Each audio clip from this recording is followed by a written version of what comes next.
Hi there, welcome back to my channel, Zoe and the Books. Today we are going to be reading some new-ish fantasy releases and by new-ish I mean 2025 fantasy releases. So last year I purchased only 2 books and both of those books were fantasy books, and in both instances I actually ordered them as pre-releases. So as soon as they were announced I ordered them. I ordered them through my local bookshop and went to pick them up, but I never got to them last year, and so I'd really like to rectify that and get to them, especially as one is continuing a series and one is starting a new series, and I think it's just a really good opportunity to get into a genre that I really love. And so the first book, I've talked about it several times on my channel, but the first book is Onyx Storm by Rebecca Yarros. I loved Fourth Wing. I gave Fourth Wing 5 stars. I've read it a couple times. I loved everything about it, and it was a really great getting back into reading book and gave me kind of all the feels of things that I loved when I was a teenager about reading. I didn't like Iron Flame all that much. The world building just didn't really do a whole lot for me. The relationship didn't do a whole lot for me, and it just felt really choppy.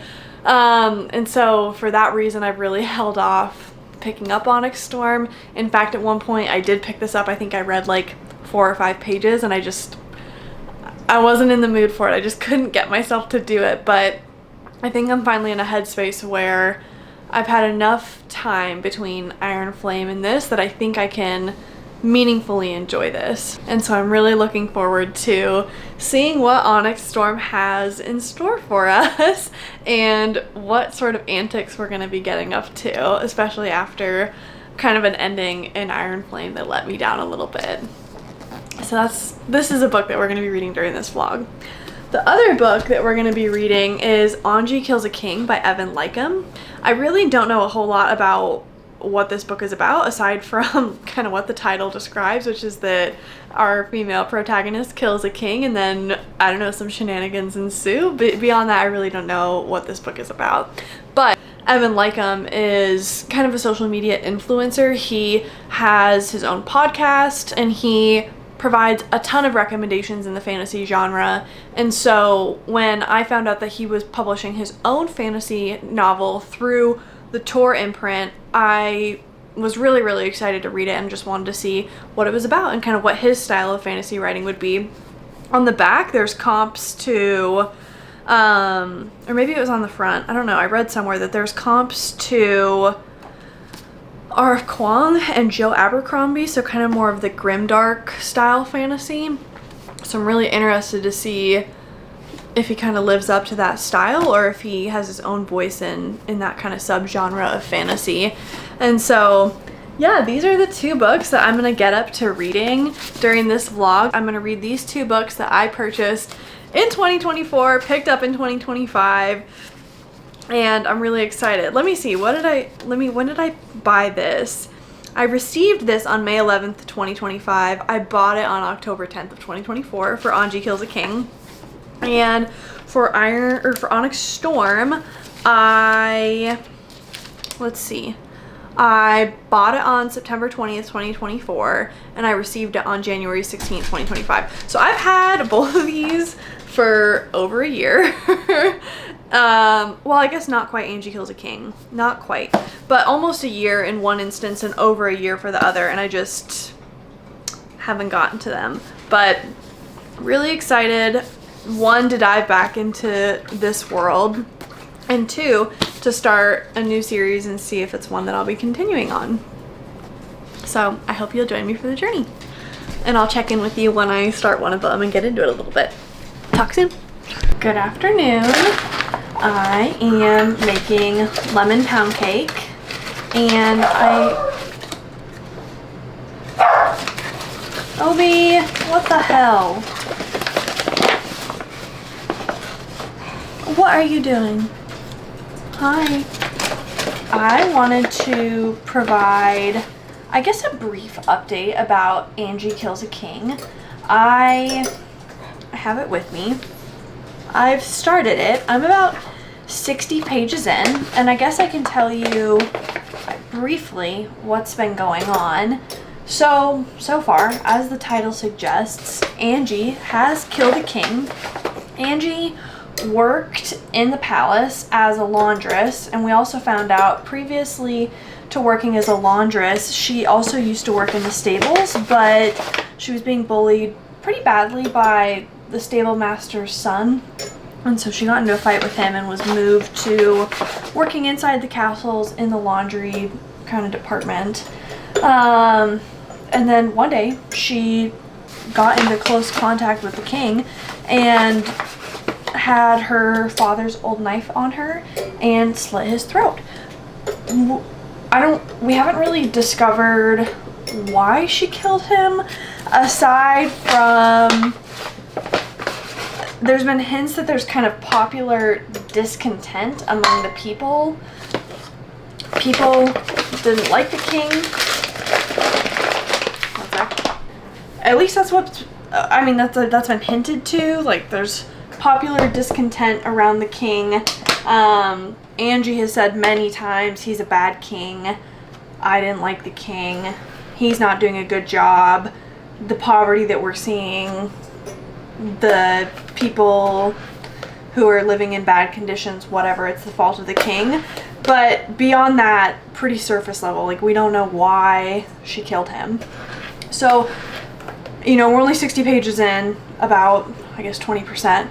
As we're moving forward, I would really like to see if there's a deeper motivation as to why she killed him, because she killed him, and like 15 or 20 pages in, she was then caught by one of the king's very famous members of kind of what's called the menagerie, which is like kind of like a bounty hunter corps. He was caught by one of their members. She's called the Hawk.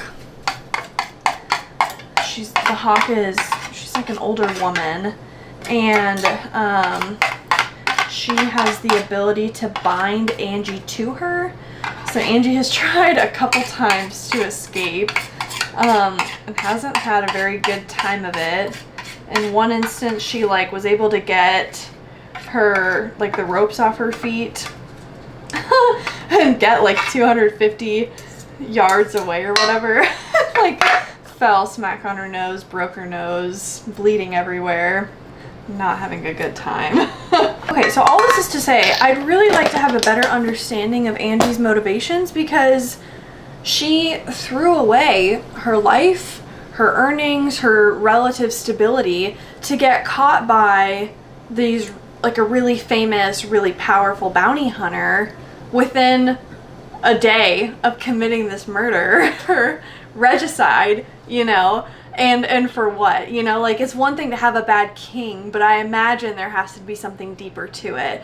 And there's been hints a couple times that both of her parents are dead, and I wonder if maybe the king had something to do with it, or if Anji thinks the king had something to do with it. I don't know. Like, there has to be something more to this story than, or if the king did something, like, personally to Anji. I don't know. Like, it just seems like a really big risk for Anji to take,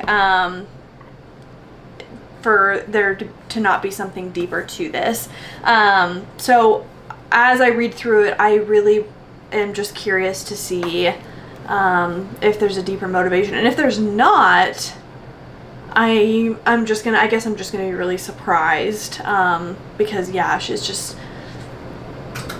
yeah, at personal risk. And I mean, if she is just a revolutionary, for instance, like if Anji is like doing this for the people, that isn't clear to me yet. If she is this revolutionary and is like doing it for the people and like feels really bad for the people, I would be surprised, because she has already indicated that she doesn't really get out into the public all that often. So like, yes, she's aware of like grumblings and like people's general discontent, but I think that would have been indicated already. So anyways, as I'm reading forward, I want the motivation to be clearer, but I understand I'm really early on so far, and so it's okay that that's not clear to me yet.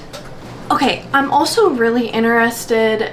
It's happened, I guess, a couple times where the Hawk could have killed Anji or could have given Anji up to the authorities and like collected the bounty on Anji, but has chosen not to.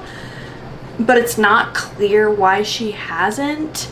And so I'm curious why that's the case, and like what bigger, either like political or like magical or other things that the world are at play that we're not privy to. So I guess that's to say, like, my interest is piqued and I'm just interested to see what's gonna happen in this book. And then just on a note of characterization, so far I think Anji's really interesting. I don't know how old she is. I don't know if it's been said. I would imagine she's like maybe early 20s, but she's just like I don't know, like no fucks given. Kind of seems to do before think, doesn't really care about danger that she puts herself in, definitely has a taste for liquor, danger, fighting, cursing, making us think of things, and just like generally being really difficult. Really like her, in contrast to the Hawk, who is older, more measured, really, I don't want, eloquent isn't quite the right word, but she's just more measured. So really interesting dynamic between the two of them. Anji being captive, not really wanting to be stuck in this kind of box, and the Hawk having all the cards. So yeah, I don't know, gonna be really interesting to be on this journey with these two, as the Hawk is taking Anji as her charge to capture a bounty on her, but is also evading other members of the menagerie. Typically, it's my understanding that the menagerie, these members of this kind of bounty hunter corps, typically work together, but on this particular instance, they're not working together. I don't know why that is. That hasn't been explained to us. So yeah, curious to see what is going on in this story. Like, a lot hasn't been explained to us, and I'm just along for the journey. But so far, yeah, there's just kind of a lot of intrigue, a lot of mystery going on in this story, and it's going well so far. I'm just intrigued, I guess, is what I have to say. Anyways, that's what's going on in this. I'm gonna get back to making my lemon pound cake. I'll show you what it's like when it's finished. I've already fucked it up though. I'm like not reading the instructions closely enough. So, but it's gonna be fine. It's fine. I'll throw it together. It's gonna be fine. It's not a big deal, but whatever, it's fine. I'll catch up with you. Hello, I'm back with my lemon pound cake. I thought it was gonna be worse because I kind of made them more like cookies than cake, the way that I mixed all the ingredients together, because I wasn't paying attention to the recipe. I didn't read it thoroughly in advance, but it's fine.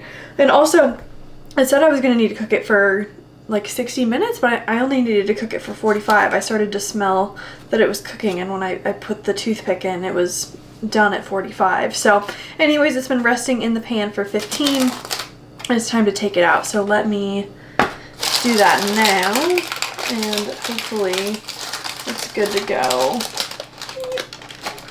I'll let it cool completely here, and then I'll frost it in a bit. But I'll pull this down and you can see kind of hopefully what it looks like, but I don't know, I think it looks pretty yummy. It smells really good. Definitely smells like lemon. Okay, there's a little nibble here. Maybe I'll get that.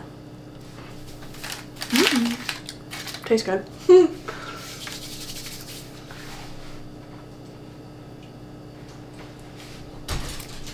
Yeah, and the reason that it was like wrong what I needed to do was I needed to basically beat the sugar and the butter together to get the sugar like broken up and creamy. I didn't do that, and so I can see in here, I can see like the granules of sugar didn't get smoothed out all the way. It's not a big deal, like it's fine, it's still gonna taste good, but I can like see some of the granules of sugar in here, but it's not the end of the world. Like it's not a big deal, it's fine. it's just not going to be like as smooth as it would have been had I beat them separately, but I just wasn't reading clearly as I probably could have been. But overall, turned out well. Hopefully. I'll taste it later, and hopefully it's good.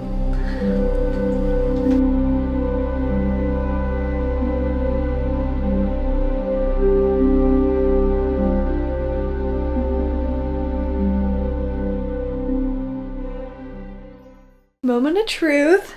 I've just iced my lemon pound cake, and I'm excited to give it a go. The inside is moist, it's crumbly, the icing tasted good, it's very lemony.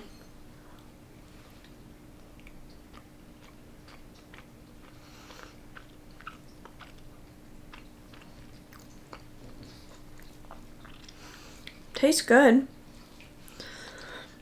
The texture definitely isn't perfect. It's sand is not the right word. It's really soft. It's not quite, which like it should be soft, but it's not. I don't know, it just feels like it's not quite right. The outer crust is good.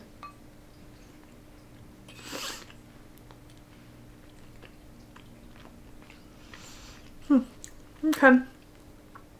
Well, I know what I would change for next time, but this feels like a very spring dish, and I'm excited I made it because it feels like spring here.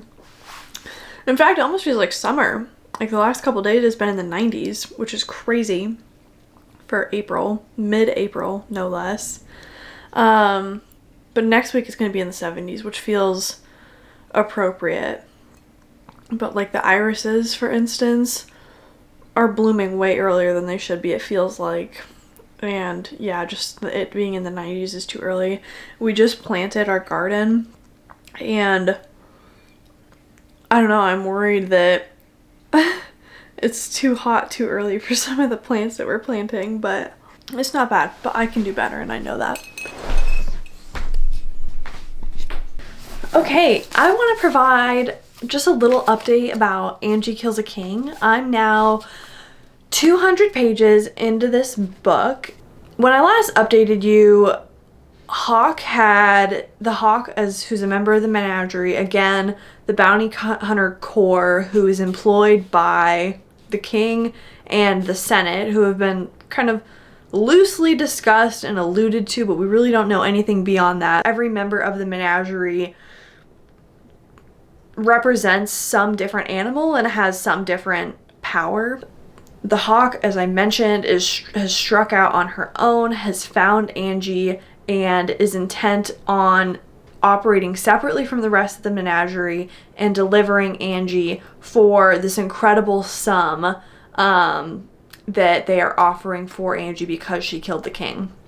And because they are offering an incredible sum for Anji, naturally she is facing competition. And so as the hawk is journeying back to Lenora, the capital of Yem, this country that we are based in, we are naturally encountering conflict and strife on this journey. So that's one thing that's happening in this book so far. Another thing that's happening is that we, through different encounters, are also unveiling some of the religious underpinnings of this world, specifically the religious fanaticism of this world. And that's been really interesting to see play out in the religious hierarchy as it pertains to religious figures, as it pertains to the way that religious hierarchy has subverted political hierarchy and political structures. So it seems as though the king and the Senate used to be kind of the foremost power in this world, but this religious entity, I don't remember what they're called, I think they're called the Sun Wardens. The Sun Wardens, I think, have subverted the Senate and the king's political rule and kind of overarching power over Yem. I think they're the true true rulers, the true power structure in this world. So we're also seeing that play out. And then we're also seeing that religious fanaticism play out in individuals and then also in kind of other vignettes. So that's been interesting, and I think that's going to play a bigger role in future books, more so than it's played in this book. So Evan Leikam, the author, is like planting the seeds in this book. So that's been interesting to see. In this book too, as a result, I think, of being grimdark fantasy, and I don't think grimdark is always done well. I think sometimes grimdark is done in a way that is just like gratuitous, is just like throwing gruesome details at you for the sake of throwing gruesome details at you, and it doesn't always do a good job of like actually playing to your emotional heartstrings. This, so far, I think has done a good job of being gruesome, but like intentionally. It, for me, has packed an emotional punch. Things have happened to characters in this book that are heartbreaking and brutal and disgusting and sad, but it's been meaningful and intentional, and although horrific, that has been to draw out an emotional impact on the reader, and that for that reason it's been effective. It's also grimdark in the sense of like creating atmosphere and creating a setting. So yeah, I think so far in this second check-in, what we're getting more of in this book is some of the like what we're doing in the book beyond just kind of the initial Anji kills a king and we get the capture. We're going on a journey, which is a little bit more treacherous than, you know, her initial capture. But we're also getting the world building that I think is going to set up a bigger series that, again, builds to that intrigue that is setting us up. We still haven't answered some of the bigger questions that I posed in my first check-in. I think I have a better idea than I did earlier. The Hawk has said some things, and I've seen some things since my first check-in. The intrigue is still there, and we have to be building to some of the questions, I think, by the end of this book, or at least setting up for answering the questions in the next book. And so I remain intrigued. Hello, good evening. I have just finished Anji Kills a King. Before we get into that, Chris got me a new vest. He bought it for me a couple days ago, and I just really love it. I haven't stopped wearing it. I've been wearing it for days. But anyways, okay, I finished this, and I haven't done my reading journal. I haven't really jotted down all my thoughts. I think I'll probably land somewhere between a 3 and a 3.5.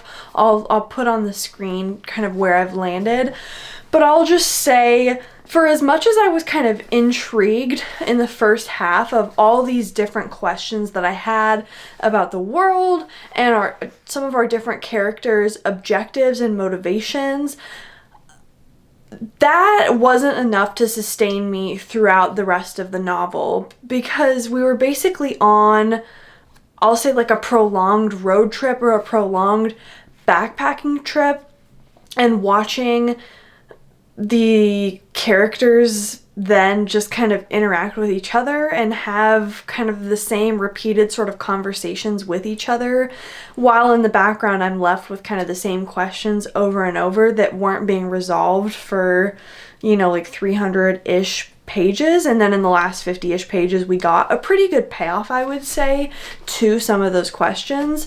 But in the meantime, you know, I think there was a little bit of maybe a pacing issue, a little bit of an issue, at least for me, feeling like, okay, my intrigue is being drawn out with little to no resolve, or at least nothing else to sustain me in the meantime. And even when there were injects of maybe other kinds of opportunities or things to try to distract us from, again, like the repeated banter or repeated sort of circumstances, it wasn't enough to, I guess, hold my attention and make me feel really invested in the story.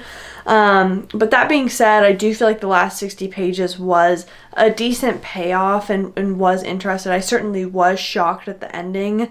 It didn't go in a direction that I thought it was going to go.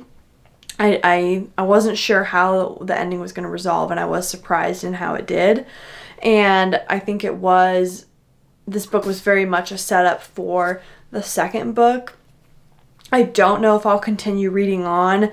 If the opportunity presents itself and it's something that I'm interested in, I'm not gonna shut it down and say absolutely not, but it's also not like a top priority for me. I would say for me right now, my top priorities for series that I absolutely want to keep reading are the Stormlight Archive, The Expanse, Children of Time, the Empyrean, so like the Fourth Wing series. This one, I don't know, at least in terms of like fantasy sci-fi, isn't top of mind, but if an opportunity presents itself, wouldn't hate it. I did like seeing the relationship evolve between our two main characters, and I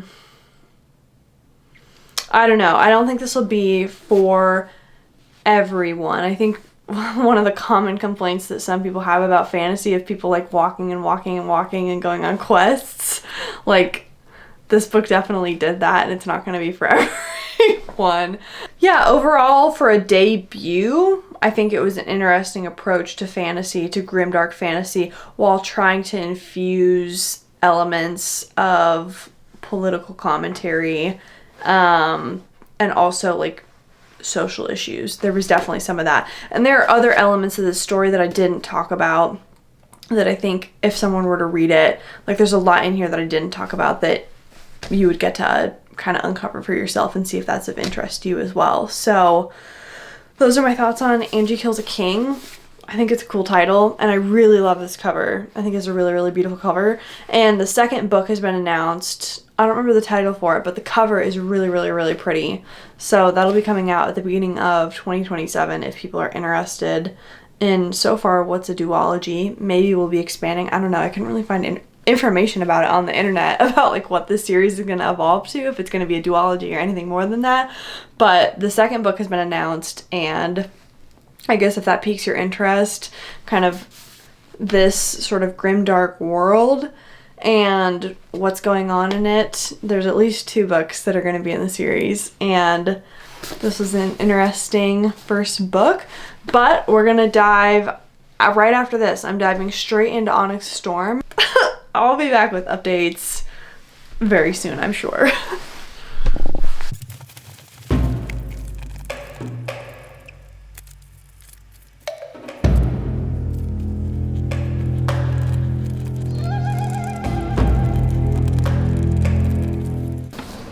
Okay there, I'm only 50 pages through this. I have not made good progress, but I just want to do a quick little check-in. So far the start has been a little bit slow, and for me, because I'm now like almost 2 years removed from reading Iron Flame, it's been a little bit of a struggle for me to try to reacquaint myself with some of the characters and some of the stories of like what is going on. There's names that I'm being reintroduced to that I don't really remember. There are just things that are happening that I was like, ooh, I don't really recall what's going on there. The writing style in some instances I remember well, and I remember liking. In other instances it's not hitting as well as it used to, and that's okay. We're gonna persevere and see how I feel about it. I still really love Violet. Violet as a character, I don't know, something about her just speaks to me. She's just written well, and she's just so true to herself, and because it's a first-person perspective, you just sit with her and really get her and get her perspective. Even if you don't always agree with it, even if you don't always understand where she's coming from, in a sense you do, because you sit so closely in her mind. And you're just, you're going through every single thought that she is having, and so, you know, and she just has such a distinctive personality that I think Rebecca Yarros does a good job of sticking to. Like, she never really strays far from the characterization. She sticks true to who was established in Fourth Wing and doesn't deviate from it. And same with the other characters that have been established throughout, even the side characters. Like, their voices have stayed the same, I think. Obviously, what happened at the end of Iron Flame definitely puts Xaden into a little bit of question in this book, but, you know, I anticipate that we'll work through that. I will say at this point, as we continue to work through Onyx Storm, if you haven't read Fourth Wing and Iron Flame and it's something that you're interested in reading in, I would probably do that instead of continuing to listen to me talk about Onyx Storm, because there are probably things that I will talk about that might spoil elements of those first two books. There have been moments and things that Violet and others have said that have made me smile, have made me feel big reactions. There's, I don't know, something that Violet just said. It's not a spoiler. It's kind of, well, it is a spoiler for the previous book. So again, like, there are things that I might say that might spoil the previous book. So if you're interested in reading those, I would not continue to listen to me talk about this book. But, and again, this is just so Violet coded. It's just who she is. It speaks very well to who she is. She says, she's like, I don't know, they're watching, some of the writers are like thinking about getting into a fight with some of the flyers, and obviously Violet and her wing aren't into that idea, and Dane isn't the person who should be going into kind of a hand-to-hand combat situation with one of the writers who wants to fight. And Violet says, "Rebel is so outdated. We prefer the term revolutionary," I inform Aura, taking a measured step in her direction and welcoming the crackle of sizzling power in my fingertips. "And if you're gonna wield, then it's me you'll be dealing with." And that's just, yeah, just so Violet coded. So anyways, we've had a couple little bangers like that. We've already had a spicy scene. Nothing crazy, it was short. It wasn't like one of the really long drawn out ones. We've had some kind of political machinations. We've had some dragon riding. We've had some action scenes, but it doesn't feel as propulsive and gripping as Fourth Wing did when I first started it. But that's not to say that something can't happen in this one. We're already getting set up for kind of some questing in this one, and I'm just curious to see where we go. So I'll give you some updates as I get further into it. Again, I'm only 50 pages in, so we'll see where we go from here. I wanted to provide a little bit of an update because since I last spoke to you, have read 400 pages more of Onyx Storm. When I last spoke to you, I think I was around page 50. I am now, I think, around 470, so I've actually read a little bit more than 400 pages, and quite a bit has happened. And so I wanted to give you some of my thoughts and comments before we finish this out.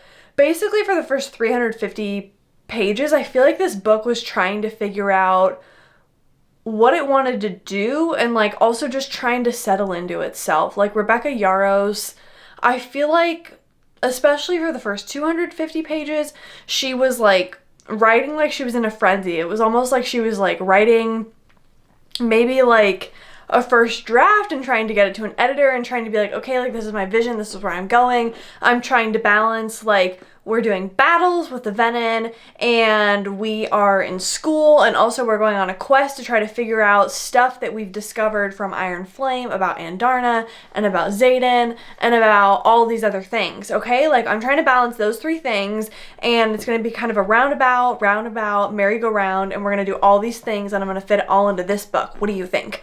And the first 250 pages especially just felt really choppy, really rushed, and kind of hard to follow at times. And it just wasn't the most enjoyable reading experience for me. I think once we got to the 350 page mark, she finally settled into her writing, and it felt a lot more like Fourth Wing in the writing style, in the ways that the characters were interacting with each other. I didn't feel like the characters were competing for my attention. Like, in the first 250 pages, like, she's trying to give all these different side characters my attention. She's trying to give the different storylines my attention. And we just settled into one of the storylines. We settled into kind of a core group of characters, and we just let that kind of ride, and it was really nice. And then when we moved on to one of the other plots, we just moved on to the other plot, and we moved on to the other side characters, and it was nice. It moved smoothly. I think the other thing that I'll say is that because of some of the actions that Xaden took at the end of Iron Flame, him and Violet like have taken it back from their relationship from like a physical perspective in like the first part of this book. I think for reasons that are like totally justified in Xaden's perspective. I personally wish that Rebecca Yarros would have like held on to that longer. I think it was really, really smart what she was trying to do to like basically create some yearning between the two of them and like have a hard reset on their like sexual relationship, trying to reestablish, I don't know, that feeling for the reader. I think we could have gone like 400 plus pages of them like not having sex, and that would have been a way more rewarding payoff than them kind of like faltering earlier than they needed to. Because there was a really good payoff like later in the book, but the earlier sex scenes I just didn't think were very rewarding and very strong. But there was a really good one later on that had a really, really strong emotional component too that I don't know, should have I think that should have been like the only one, or should have been the one that we all waited for, personally for me.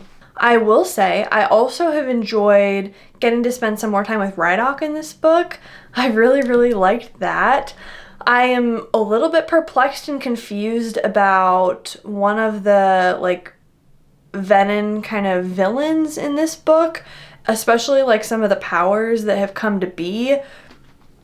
Just like randomly getting more powers, becoming more powerful. I don't understand like where that's coming from, why it's like not being explained. It's not making a lot of sense to me.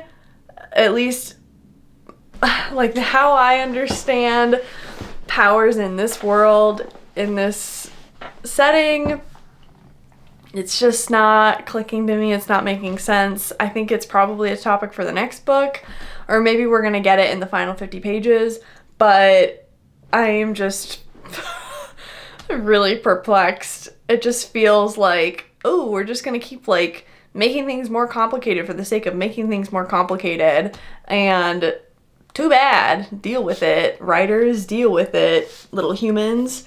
The Venom just get worse and worse, and it just sucks. And that it's just super confusing to me.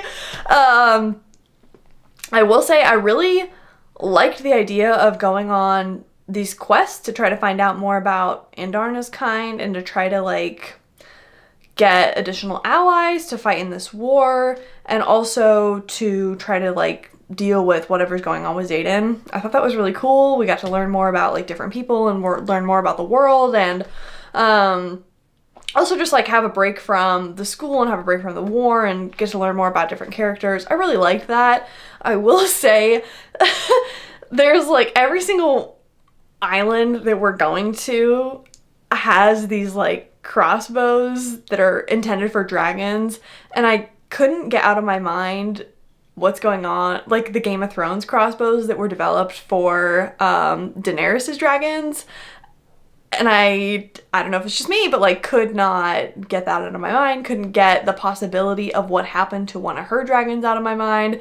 Couldn't get that whole image and sequence out of my mind every single time that was brought up. And I don't know if that was intentional. I don't know if she took Rebecca Yarros took inspiration from Game of Thrones in that sense, but that was, yeah, pretty horrifying. Every time one of those crossbows was brought up, it was like flashbacks to Game of Thrones, and the sequence of Daenerys' dragons going down. So that was fun.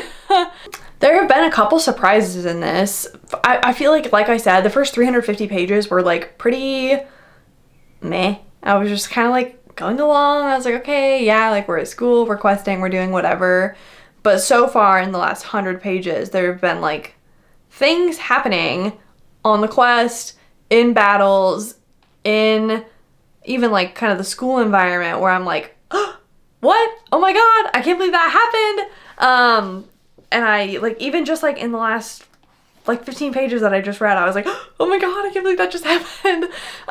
Even when they're like setting you up for it, I like still can't help but be surprised sometimes. And also, I just feel like that's the way that Rebecca Yarros writes, is that like sometimes her endings are just so strong. I wish that the beginning had been better edited. I don't know if this is like a side effect of her being now so famous that maybe her editors feel like they can't give her feedback, or if it was a product of trying to get this out quickly or on some sort of deadline. But I just really feel like the front end of this book needed to be massaged and smoothed out. Like there were just back-to-back chapters where it was like, oop, we did this thing, and then 7 days later we're doing this thing, and then 10 days later now we're doing this thing, and oop, now we're across the continent, now we're doing this thing. And I get that you have to like have time jumps and move quickly and things are moving fast, but it just hasn't been the most satisfying reading experience. And then I'll also say, like, for instance, there's like this one paragraph that I've read probably 3 or 4 times in this book, having to do with kind of her training regimen. Okay, like, by the time she's done with classes, and by the time she's done working out, and by the time she's done wielding, and by the time she's done with Imogen, she's just bone tired and her arms are so sore. That same paragraph has appeared in this book like 3 or 4 times in that kind of same sequence. And I'm like, yo, like, your editor couldn't tell you to like switch it up or use different words, or I don't know, like just not repeat that same phrase 4 times. Like, I think we as like the readers get it. Like, you, Violet, are pushing yourself to the point of exhaustion because you understand the stakes that are on the line and that you are the most powerful wielder in however many years. We get it. Like, you're doing the most, girlfriend, but I don't gotta read it 4 separate times. And that's the other thing I'll say about this book. This one in particular feels overwritten. Like, Rebecca Yarros will write a sentence and then have like additional words after the fact to reinforce the previous sentence that just feel a little bit unnecessary to me. And then also, I think maybe she's always done this and now it's just bothering me in a way that it didn't previously, but she's just hyper reliant on italics, and at times it's necessary, like when the dragons are talking to the humans or when Xaden and Violet are talking through the bond, like you need the italics to understand that that's happening. But then there are other times that she's using the italics to like emphasize certain words that just feel really unnecessary. Like, I understand who these characters are in the way that she has characterized them so well through her writing to understand when they are being sarcastic. I don't need the italicization. I don't need it. So that's the other thing that I'll say about this book. It just feels overwritten. And again, I think that comes down to editing. Like, I think this book needed to be better edited. It needed more time to go through some rigorous like thought and detailed editing before it got pushed to the public. The back half of this, I feel, has been really good, really solid, really smooth. The front 350 pages really felt pretty cringy and difficult to get through, and it's part of why I didn't really give an update, because I just didn't have a lot to say. It didn't feel super productive for me to get on here and just be like, yeah, this hasn't been very good. I don't really like it.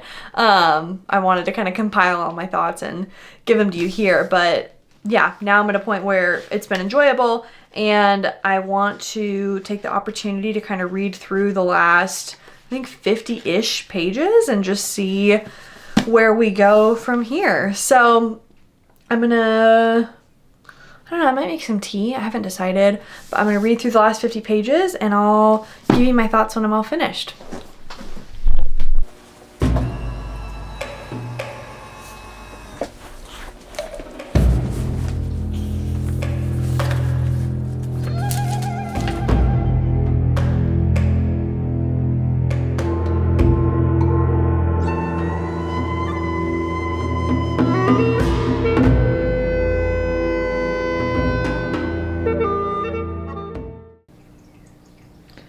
Okay, this is just a prediction, but Dane and Sloane are like 100% getting together.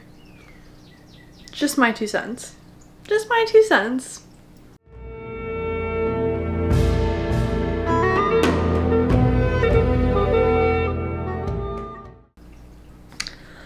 I wish we had more scale. I think her name, I don't know how to say her name. Scale? I wish we had more of Xaden's dragon in this book. She was kind of cut off from us from a lot of this, and we just didn't have as many of her quips, as much of her perspective in this one, and I really missed her while reading this. We're getting a little bit more of her towards the end of this one, and I found myself missing her, and that's all I have to say so far.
Okay. I finished reading Onyx Storm. I finished journaling about it. I think I'm gonna land on like a 3.5 out of 5. Maybe that's me being generous because I have a close attachment to some of the characters and I'm still intrigued to see where it goes. I don't know. And also, I think my reading experience would have been better had I reread Fourth Wing and Iron Flame before stepping into this book. I just feel like some of the characters, some of their powers, some of their dragons, just some of the storylines, I'm still a little bit in the mud about, and it could have been clearer had I reread those books before going into this one after such a long break, or even just like read the wikis. I was just too stubborn to do it. I think that would have impacted my reading experience.